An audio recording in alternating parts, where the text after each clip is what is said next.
Microphone is on, camera is on, and it is a Sunday, and welcome to the fifth episode of Accountability and Me. Today is Sunday.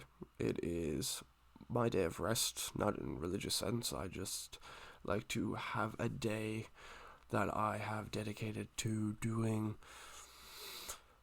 basically nothing. I don't have any deliverables to give you guys today. I have nothing to deliver on today. I am just going to do what I want to do, and I would recommend that you guys, doesn't have to be a Sunday, of course, but I would recommend that you guys get yourselves a day like that. Now, is this possible for everyone? No. Parents, of course, still have kids on a Sunday. They don't disappear, unfortunately. Business owners still have businesses that run on a Sunday, and people are doing things. But if you can give yourself a day or even 2 hours in the evening during most days where you do not have to deliver on everything, then I think that's of a huge benefit. And it kind of leads into the topic I want to talk about today. So, as I said, there's no deliverables for me as it is Sunday. So what I wanted to talk about was kind of self-improvement and help, and keeping it stupidly simple, and how we kind of overcomplicated it a little bit. So self-help and self-improvement has obviously gotten this massive industry, especially in the last few years, COVID and all that, where you have all these self-help gurus, books, industries, channels, influencers that are constantly pushing these ideals and researches that they conduct for self-improvement. And look, I'm not going to say I disagree with any of them, as I have kind of talked about before. I think I'm just a guy who has gone through some struggles, has some thoughts and opinions, has read some psychological papers and some self-help books, but is in no way an expert. So basically I'm like 90% of YouTube, but they just don't like to say that part out loud. But I think that we've overcomplicated self-help and self-improvement a little bit.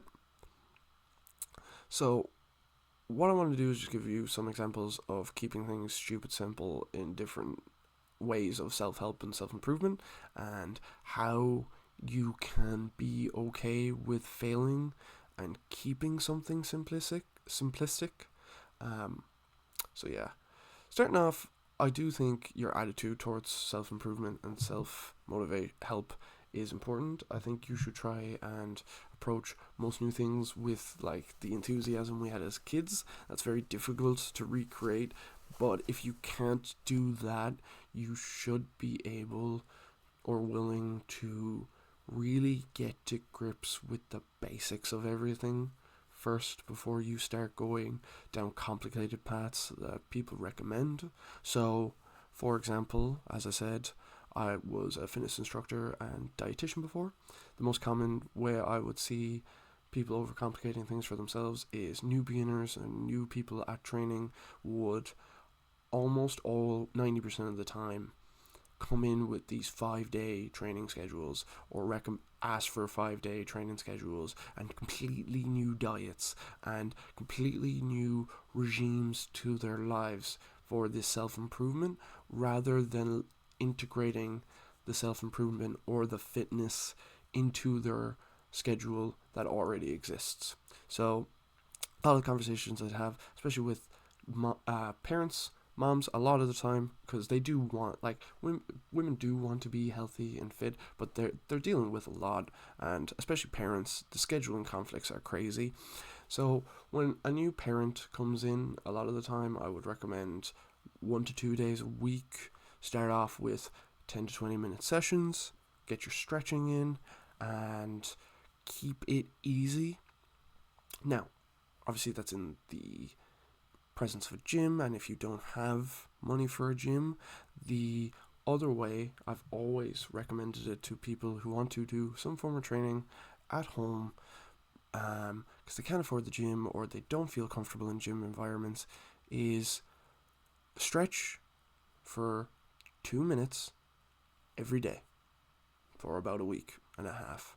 If you can keep that consistency for yourself and it doesn't feel like a massive commitment, then you will it will automatically fit into your schedule, and you will just stretch every morning, and it will make such a massive improvement to your body.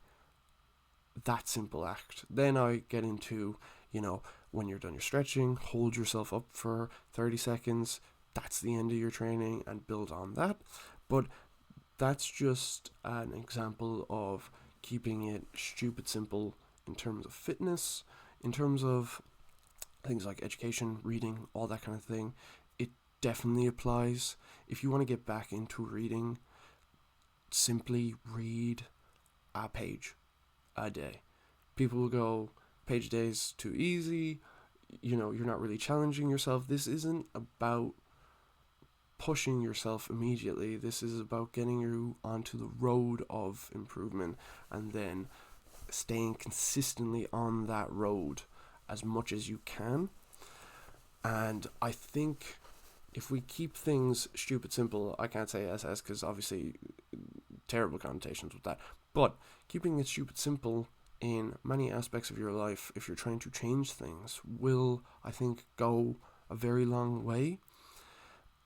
It applies in terms of diet as well. If you are looking to change how you eat,